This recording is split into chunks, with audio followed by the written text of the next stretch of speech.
Today, Rajshekhar and I are going to be in conversation about how citizens are making sense of the world. And as journalists, when we hear stories from the ground, how that sort of defies any of our understanding. In today's political and social climate in India, one of the things that we felt was the most important thing to talk about is questions. Now, as journalists, we practice this all the time, but as citizens, are we asking better questions of ourselves, of each other, and of course, of the state?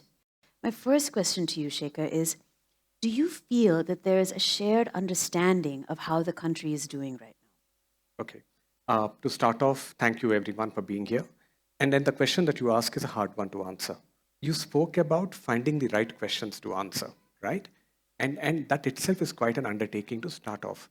Societies change very quickly. Large societies change especially quickly. And therefore, the questions that we need to ask change rather rapidly. 2008, I had lived in two villages in Madhya Pradesh for 8 months, looking at how farm markets are working in this country.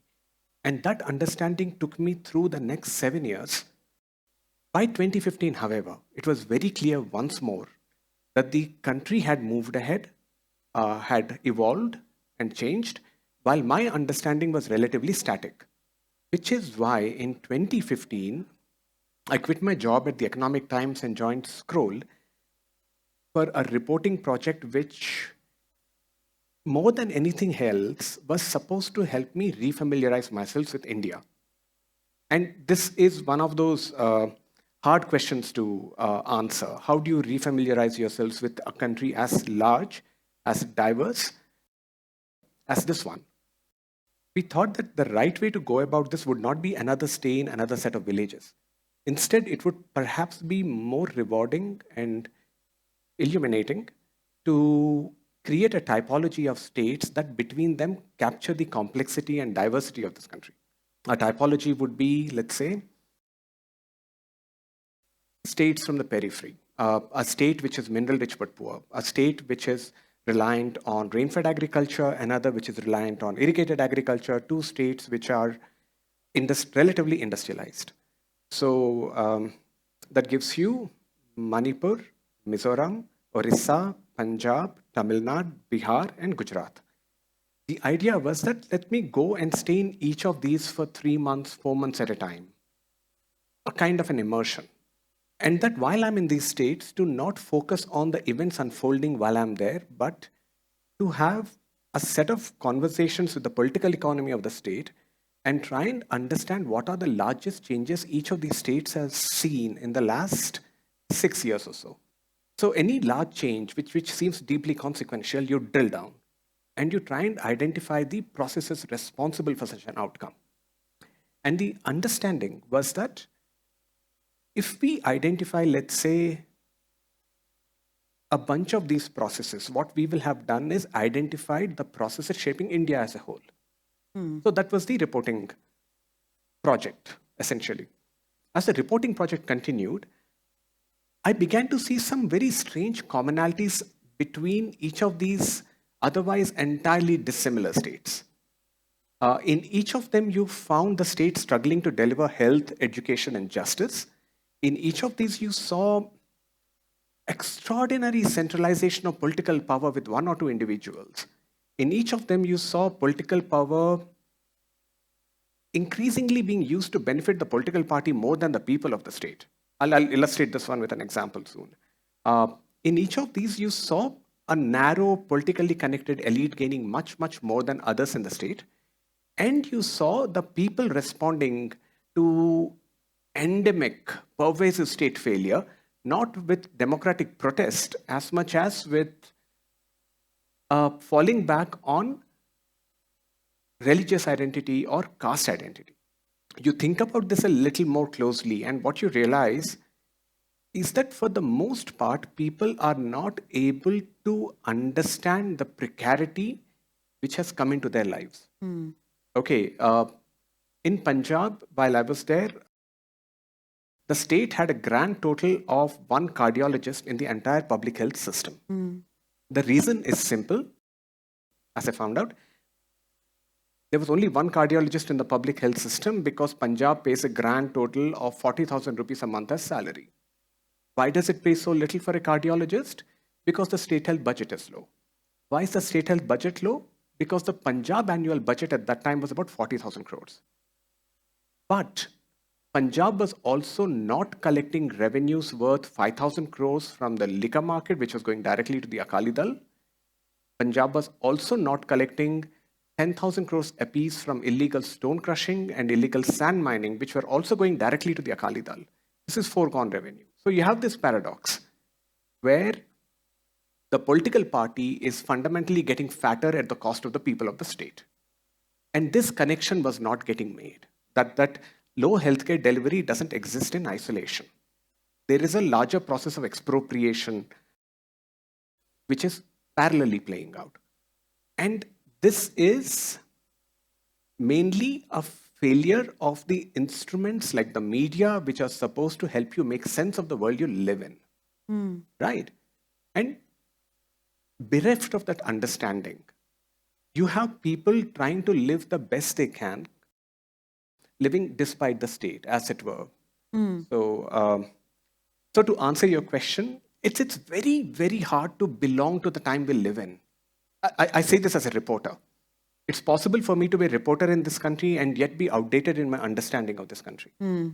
Being able to spot the emergent issues and questions of our time is not easy. You have to sort of really work to familiarize yourself. In the case of the reporting project I did, it took me 1 year to find the key question. Right. And so what is interesting is, like, as you've pointed out, some of these broken social contracts between government and our citizens. What happens then, Shekhar, once we've normalized these broken social contracts? Then what happens? The standard civics textbook has a very simple answer to this. You vote party A to power, party A doesn't deliver, you vote it out of power. And that this is the carrot and stick approach which is supposed to result in good governance. What you see in practice, as I learned in this trip, I had no inkling about this earlier, is very different. In Punjab, there is extraordinary under-delivery of public services. There's extraordinary precarity. Agriculture in the state has been hammered due to a range of reasons, including climate change, industries leaving the state. In the middle of this, how do you think people are responding? I found the response of people in Punjab to precarity in life was partly personal and partly tactical. The personal part was that people sought solace and comfort. How do you deal with the precarity, right? It wears you down. And so gradually people began moving away from the Guru Granth Sahib towards the supernatural. Deras, putting chadars on peer mazars, going to all these new gurus who have cropped up.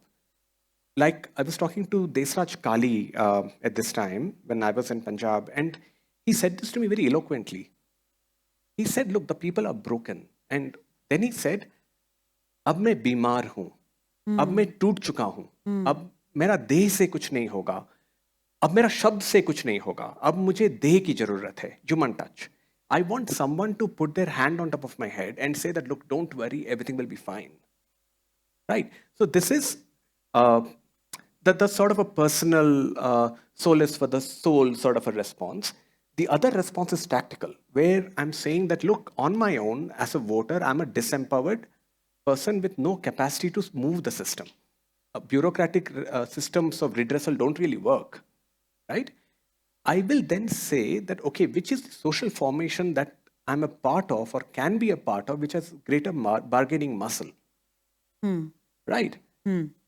So you have people going to all these new gurus and deras because they think that if I'm part of this dera of, say, Gurmeet Ram Rahim, he will put in a word for me with the local MP or the MLA and my work will get done. The way Professor Ronki Ram explained this is that a society ordered by religion will try to find an answer even to a developmental problem through religious means. Right. Right. Similarly, Tamil Nadu, a society ordered by caste will try to find a solution to a developmental problem predominantly through the instrument of caste. So you'll ask for reservations or whatever. And this brings you to a really profound point, which is that there is no democratic feedback loop working. What you have is an outcome where there is state under delivery. People respond by falling back on their religious or caste identity, which, as we know, is very easily weaponized by political parties. This is what they've been playing with all this time, right? These fissures are what get used to sort of come back to power. So instead of a democratic feedback loop, what you have is a downward spiral. Essentially, what I heard was that, you know, how we normalize it is, if we come back to the metaphor, if I am walking and I see so many potholes, the institution or the state might not be there for me to help me cross over or bridge those. But other people who are in my community, who are similar to me, might be the ones to do that. And then I am so kind of distracted by making sure that I am walking on that road, that I'm not looking at what's happening in other places or in other communities. And so it kind of brings me to this third question then, which is, how long does this politics of distraction work? If you look at what happened to the communist regimes of Eastern Europe, right? Those regimes did not ultimately collapse because the media and civil society gradually sort of ripped them to pieces. They fell apart because they lost their legitimacy, right? What is happening in India right now is that the traditional instruments which should be helping you make sense of the present, the media, the institutions like trade unions or folklore, they're not really working. And so what you find is people trying to cobble their own senses of what is going on by essentially comparing whatever the government says with their own lived reality. And at one level, we always knew that the state is a very, very weak agent in the lives of the poor and the marginalized in this country. The middle class and the upper middle class think that the state works better for them. That, right? And then COVID came. Right. What did COVID tell us? COVID told us that the state doesn't work for us either, that we too live despite the state. You know, every time the state fails so comprehensively, it loses legitimacy. And I think what you're seeing now is a time where, through a series of small incidents, right? The farmer bills, Agniveers, CA, NRC, gradually some of that initial goodwill that the government enjoyed at the center has eroded. The same cycle plays out at the state level as well. If there is one truth in all this that I really hold close, it is that it may take time, but cognitive reality has to catch up with physical reality. Right. Necessarily, right?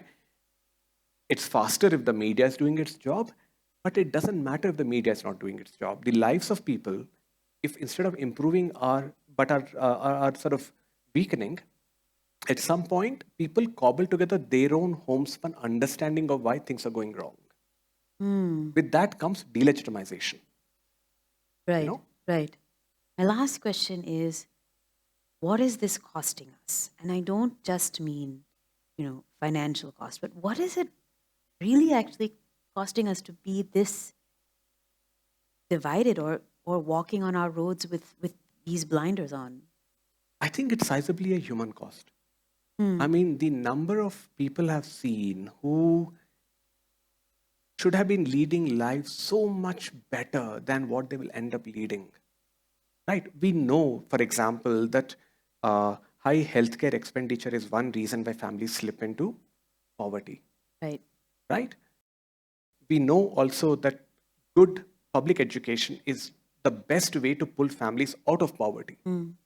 But when you then travel in this country and you realize that in Orissa, a school with 8 classrooms will have only 4 teachers and that 2 of them are going to be matriculates, you wonder about the lives all those students sitting in that classroom are going to have. You have people, again, let's say in Punjab, who will tell you that the private hospitals in Punjab will tell them whenever they take a ill person to the hospital but don't have money, they will say, "Aap ghar le jaake seva karo." Ghar le jaake seva karo is a euphemism for let him die at home. You know, all of this is a human cost. I sometimes think in terms of colonialism and anti-colonialism, that the expropriating structures did not really change dramatically between the two. They just came to be hidden better, right? When you look at India, corruption continues. It's just that it's getting hidden better and better now. And so we are failing to make sense of these processes that govern our lives. We will come around. We will find that, that we were looted by this government and then that government, and then we will vote them out. But A, there's an opportunity cost of lost potential and the rest of it. And B, there is all these natural resources which have been squandered in the meantime. Like Orissa was giving out mining leases with abandon. It had given out so many permissions that it would it would run out of iron ore reserves in 30 years. But the lives of the bulk of the state's people hasn't changed at all. Right. So you are essentially squandering an opportunity. Right. So your chances of climbing out of poverty at some point in the future, it doesn't exist. You talked a little bit about the media's role also in how we're getting information or disinformation. And what I think is really interesting is the state makes you feel like it's your own failure. It's only your failure. Whereas we're actually operating under a state that's not really functioning. And so I want to ask, what is the cost of this? When I am taking something that has happened as my own failure. Everybody here is on social media. And the critique of social media is that it always makes it look like everybody else is leading the perfect life, while your life is anything but perfect. And so it makes you feel really bad and inadequate, right? In my travels across India, that's what I saw again. I was in Surat when the GST protests were underway. And then I was in Hosur shortly thereafter. And then I was flummoxed to realize that the businessmen in Hosur thought that they were the only ones struggling with GST. Because the Tamil Nadu media, for example, had decided that why would people in Hosur and TN need to know what is happening in Gujarat? That information is not relevant to them. What happens with this is that there is precarity, there is struggle, and there is, however, no understanding of a shared fate. Right? So everybody is struggling on their own and trying to sort of take on the blame for a systemic failure onto themselves. And the one way in which you really start challenging a lot of the really ugly stuff that I've been sort of boring all of you with is solidarity. And for that, you have to recognize that you are not alone in this, that there are others who are oppressed by the same forces as you are. And that again comes back to the role of the media. But if you look at the press, right, the dominant history of the media is one where it is very late to wake up to the events of its time. Right. The press missed the subprime crisis, it missed Enron, it missed Satyam here, it missed ILNFS here. One could go on like this.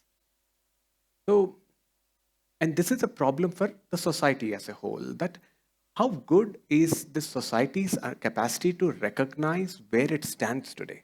That understanding will come over time, but it ends up taking much longer than it needed to. And in the delay lies the opportunity cost. Shekhar, basically, for me, one of the most important things you said is this idea of solidarity and being able to continue to have these conversations with each other and ask of each other, of the state, better questions so that, there's a chance that we'll have better conversations to move forward. Thank you guys so much. Thank you. Thank you, everyone, for listening to us. Thank you.